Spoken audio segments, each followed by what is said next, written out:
This EAB contract is rubbing me the wrong way because it's $400,000, $500,000. Um, and let's see, where is it down here? 600. $600,000. And it looks like, yeah, their first year with EAB was this year, and they paid him $186,000. Whoa. Okay, And so they did, their enrollment mat has been down for the last 8 years. yeah, this is the issue. Make sure you check that your contracts are paying off. All right. I believe they hired EAB to help them grow their enrollment and ultimately grow their net tuition revenue, right? And so keep this in mind. They first started working with EAB in fiscal year 2019.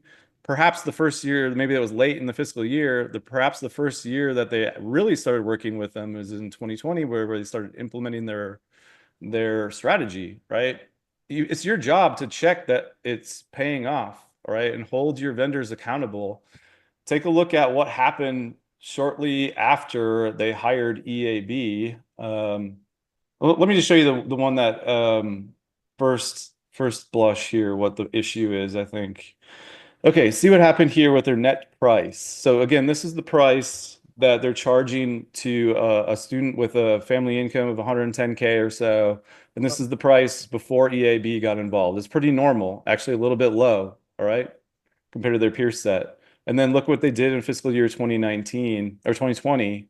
They reduced the price all the way down to Hmm. $6,400 from 22,000.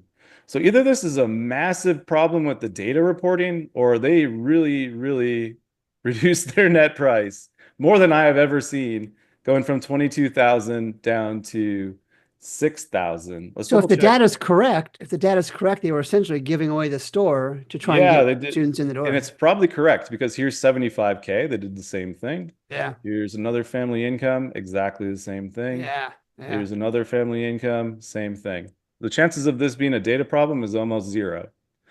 Okay, so, and it's multiple years where it's low.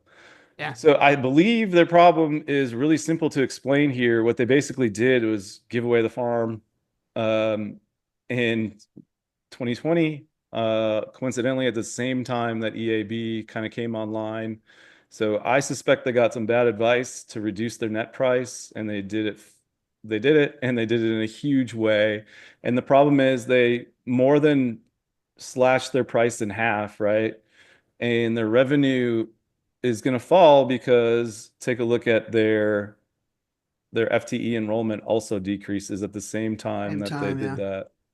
And let's take a look at their freshman class, first time students. So from 2019 to 2020, they get a slight bump in freshman class. You're Yeah. talking But they 10 gave away students. the store to get those students in the door. Yeah, basically gave away all the revenue to get 10 students.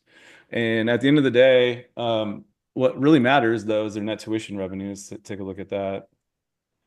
Net tuition and fee revenue. And you can see Oh my. this is where they did it. Boom. They lose 5.7 to 4.1. They basically lost $1.6 million in one year because of that change in price.